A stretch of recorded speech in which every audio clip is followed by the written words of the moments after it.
Okay. All right, so you can stop it wherever you are right now. But what I really wanted you to see was how extreme those drug side effects were.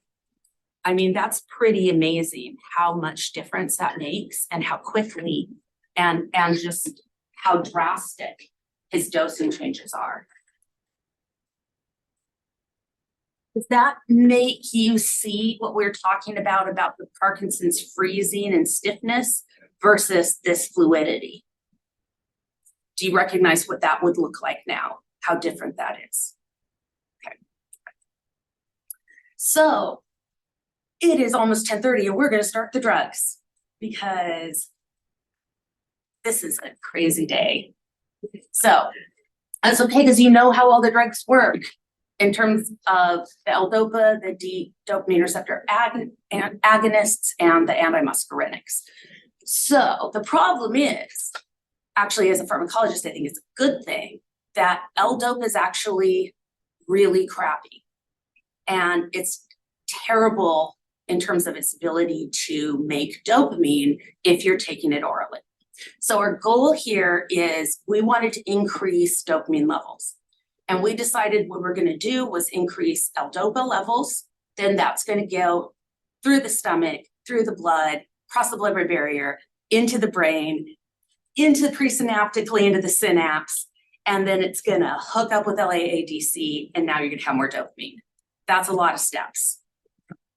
So L-DOPA is the precursor for dopamine synthesis, but it's being taken up by every dopaminergic cell. So while Parkinson's is only the death of certain dopamine pathways, the drug is affecting every dopamine pathway.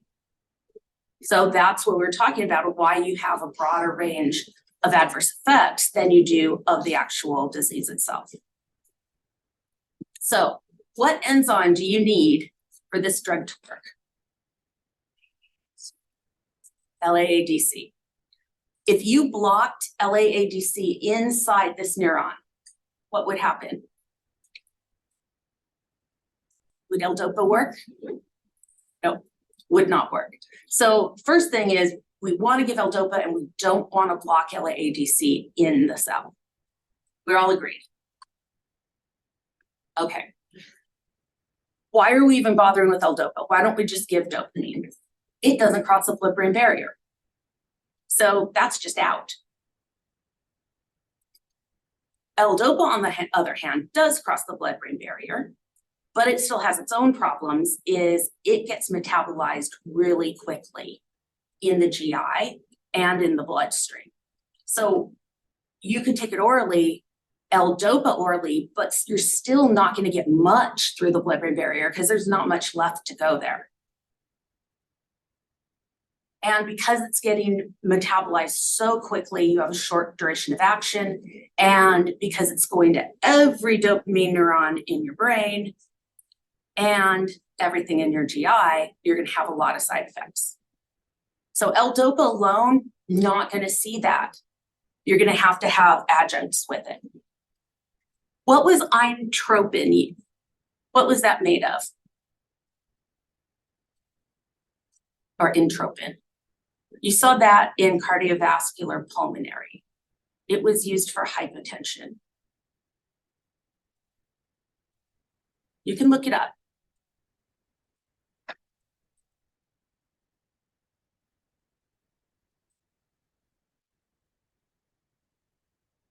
If you don't know, I want you to look it up. Don't just wait for someone else.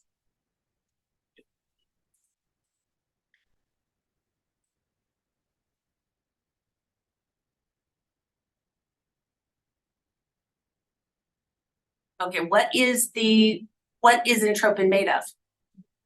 Dopamine.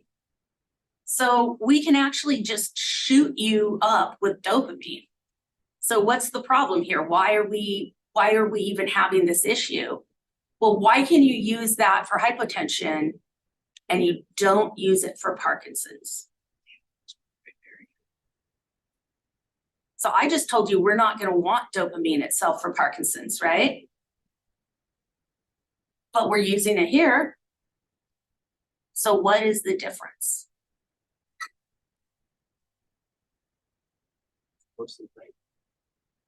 You don't need it to go through the blood-brain barrier. So if you're using it for hypotension, it just stay in your blood.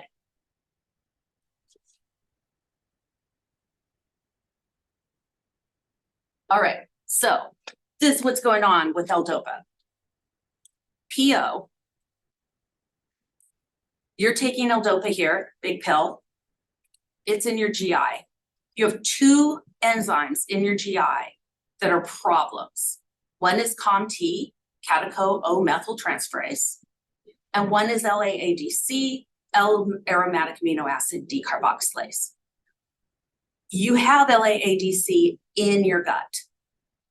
You also had it in the neuron, right? That was what made dopamine from L-DOPA. So now you've got LAADC in two places, actually three, because there's a little in your blood too. So you take this L-DOPA pill, it's in your gut before you even absorb it for first pass. LAADC is going to turn a bunch of that L-DOPA into dopamine in your gut. And now you have a bunch of GI side effects from that dopamine. That L-DOPA is also going to be broken down by COMT in the gut to inactive breakdown products. So basically 70% of that L-DOPA pill that you took is gone in the GI, never gets in you. That's not good, because you're getting all these side effects from a drug that doesn't really even get very much absorbed.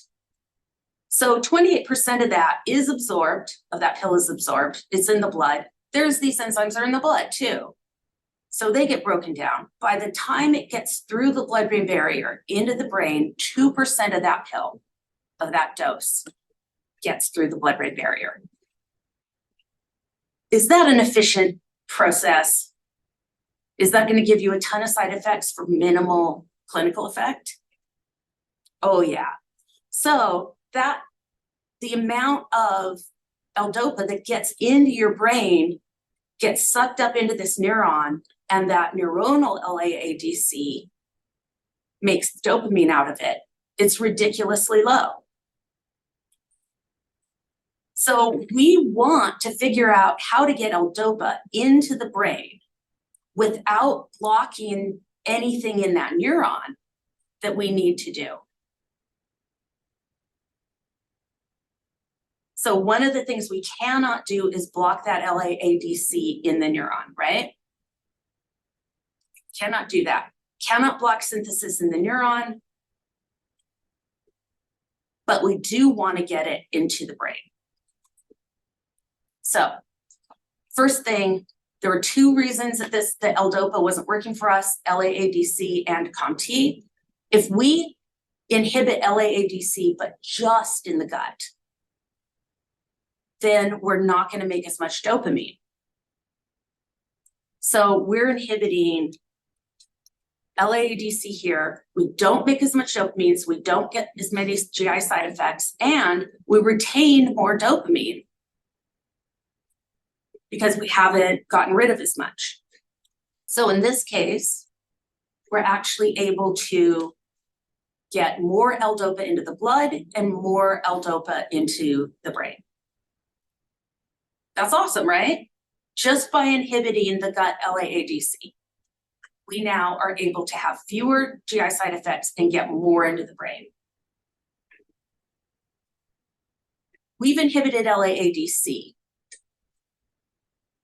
What would happen if we inhibited it here in the brain? We just talked about if you inhibited it in the neuron, what would happen? You wouldn't make dopamine anymore, right? So we have to inhibit it peripherally, but not in the brain.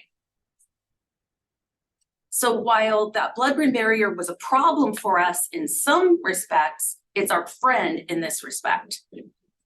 Because if we can have a drug that doesn't cross the blood-brain barrier, that blocks LAADC, then we can use that along with L-DOPA.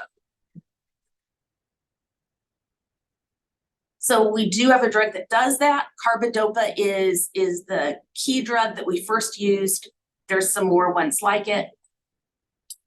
Inhibits that conversion, reduces nausea, decreases the dose you need, and increases the therapeutic time because you're absorbing it longer. So now instead of 2% being absorbed, 10% gets absorbed. Yay! That's good. Those drugs, we're really gonna just focus on carbidopa, which you take with levodopa. If you had carbidopa alone, but no levodopa, what would the carbidopa do? Effectively nothing. I mean, it's still blocking the enzyme, but the enzyme doesn't care. We're not popping L-dopa in there anymore. So just taking carbidopa is not going to help or hurt anything. It's an adjunct with L-dopa. And the way I remember it is, it's really great. Carbidopa inhibits the decarboxylase for L-dopa. And then the brand name Sinemet, think of emet for emetic or emesis. So it decreases the GI side effects like nausea. Doesn't cross the blood-brain barrier, reduces GI side effects, increases half-life. If it did cross the blood-brain barrier, L-dopa wouldn't work anymore. So we've gotten rid of LAADC. We're getting more L-dopa into the brain. What's the next thing we can do? We can block COMT. So if we now block COMT, now we don't even break down that L-dopa. And now almost all of it is going to get through into the blood, into the brain. And we're going to get a lot of L-dopa in the brain. So we're going to be able to use a low dose of L-dopa to make a lot of dopamine.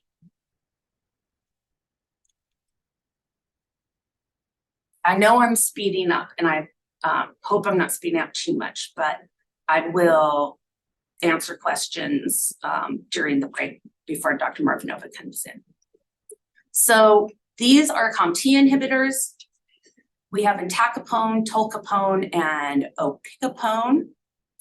The most common combination is stay-levo, which is carbidopa, levodopa, and entacapone. So you get all three of those drugs at once. And the way I remember it is stay, so it stays around longer, and levo for L-dopa, for levodopa.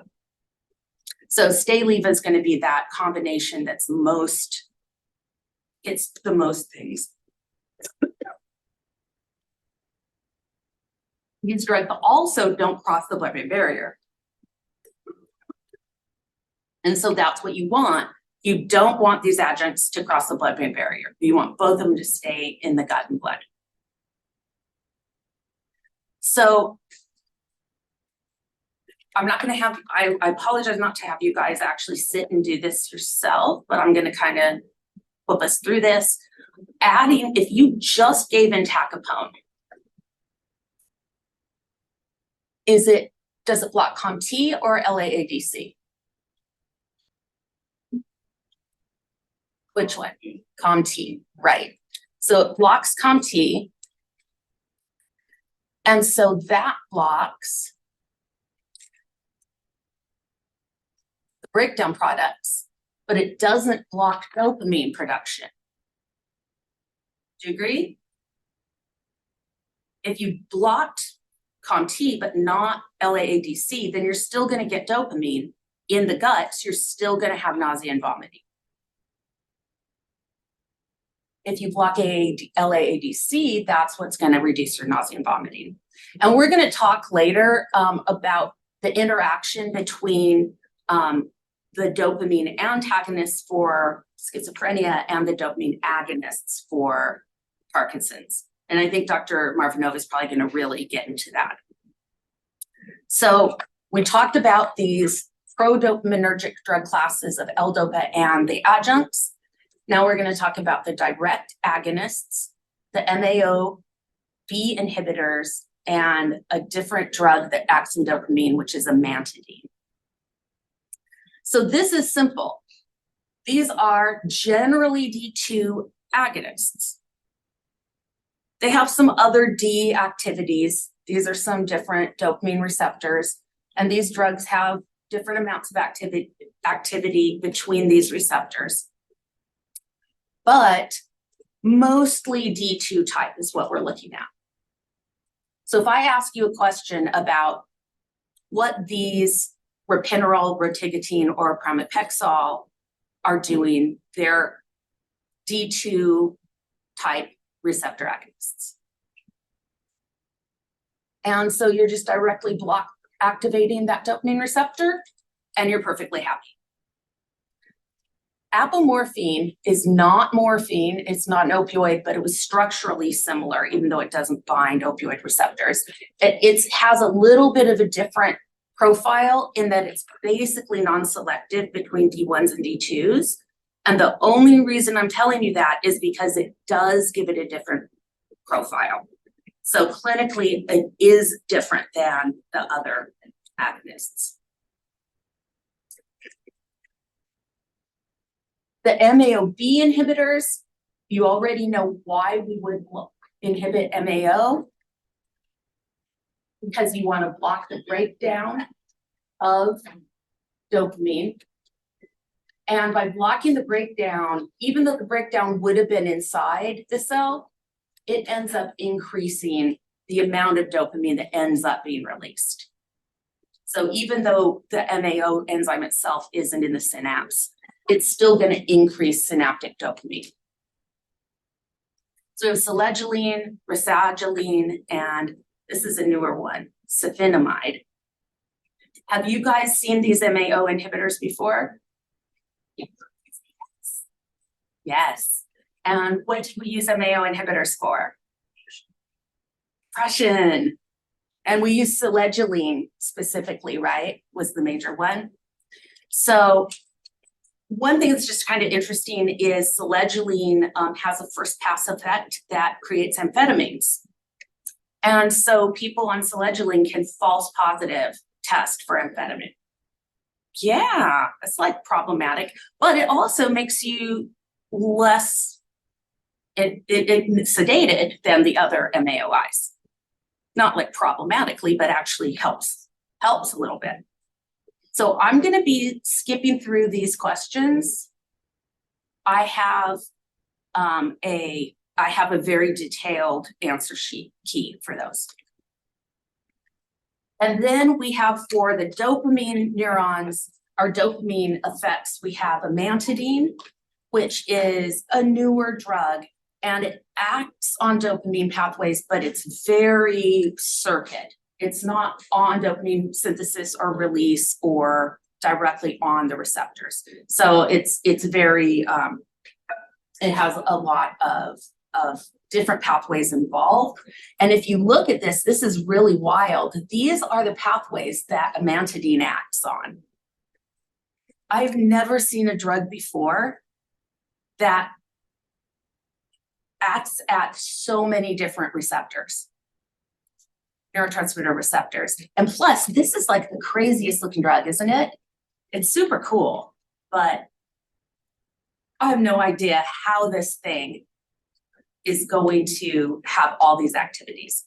That said, the mechanism of action is that it has multiple pathways that increases dopamine activity, and it's an NMDA receptor antagonist. So those are two things you need to know. It does both. Because dopamine increases helped motor symptoms, and NMDA is going to actually help decrease some of the dyskinesia side effects of the L-DOPA. So now you're giving a drug, maybe a lot of these drugs are given in combination. So if you have L-DOPA and now you have this drug that not only further helps the Parkinson's motor symptoms, but now also decreases the side effects of the other drug you're on, that's bonus, right? That's pretty cool. So Dr. Marvinova is going to talk about how you utilize these. 2 more drug classes. Come on, let's do it. Just, you need this. You need this to happen. Okay. I'm sad to say that your learning experience is significantly decreased by not seeing the Cookie Monster video. I'm not going to sing it, but basically he's asking you how many cookies you have. And your answer is 2, because there are 2 non-dopamine drug classes. Yay. Okay. So we have all of those affected dopamine pathways in some way, all of them. Now, what was the other thing we could do? Because we said our 2 major strategies: increase dopamine signaling or decrease muscarinic signaling. And so I'm not going to go through mechanism of action or anything for antimuscarinics, because you've had these so many times. You should, and I'm serious, you should be able to just tell me antimuscarinic symptoms if I asked you. It is huge. So many drugs have antimuscarinic side effects. And then, so we have antimuscarinics, and then we have another one, which is kind of floating out here. And it is an adenosine A2A antagonist. And we didn't talk about adenosine as a neurotransmitter. That only comes up a couple of times in your whole career. And one of the times is caffeine, because caffeine is an adenosine antagonist. And so it's stimulating in terms of cognitively stimulating. As an antagonist here, it's going to inhibit the firing of that GABA neuron. So we're going to look and see what that looks like. Here was that antimuscarinic. So you were, this drawing, by the way, is the complete wrong one that I want than what I would have wanted. Because what I wanted was showing that your acetylcholine effect is decreased because it's smaller, which means that even though your dopamine is low, with Parkinson's, you're still regaining your balance. So you're decreasing your acetylcholine in the ratio. So expect that if I'm asking you what kind of drug would be a good drug for Parkinson's motor symptoms, something that increases the dopamine to acetylcholine ratio, or it decreases the dopamine to acetylcholine ratio, you know you want more dopamine.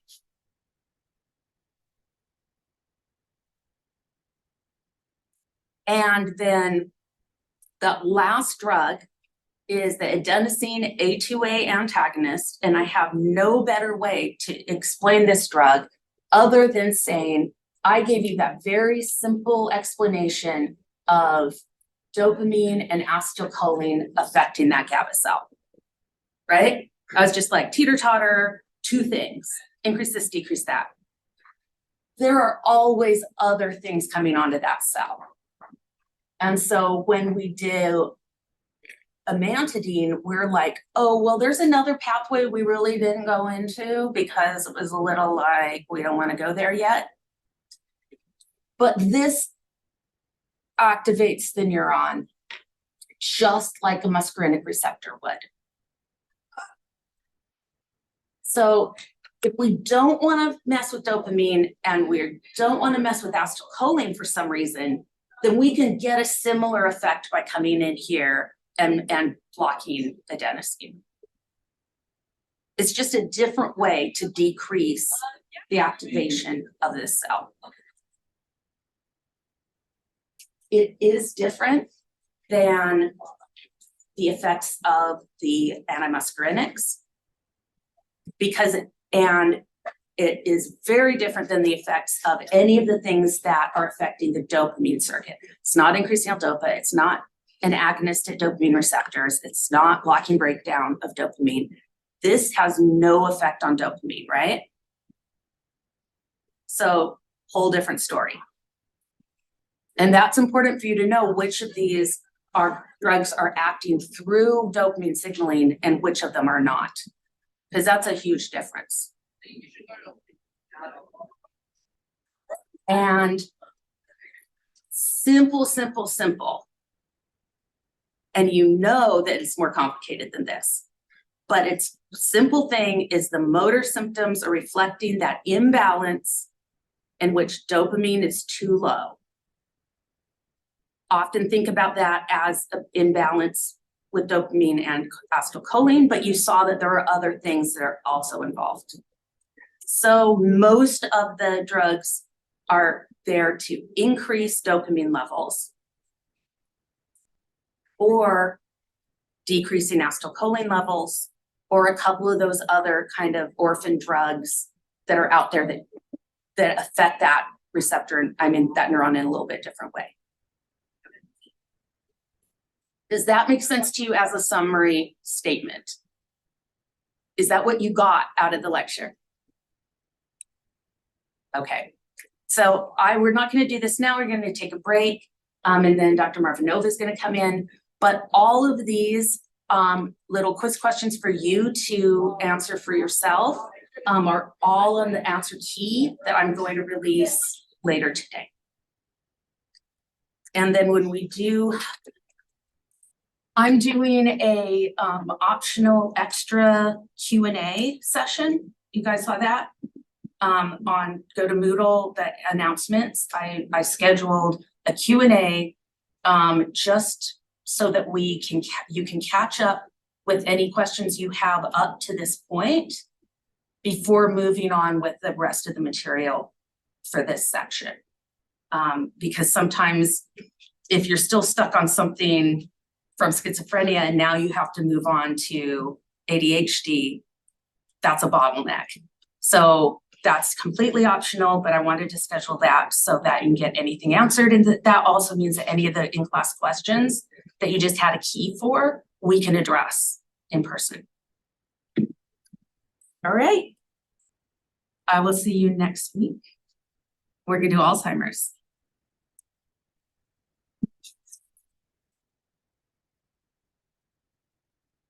It crashed on me again. It did. Then I had to restart it. And it's that's it's still going. I don't know.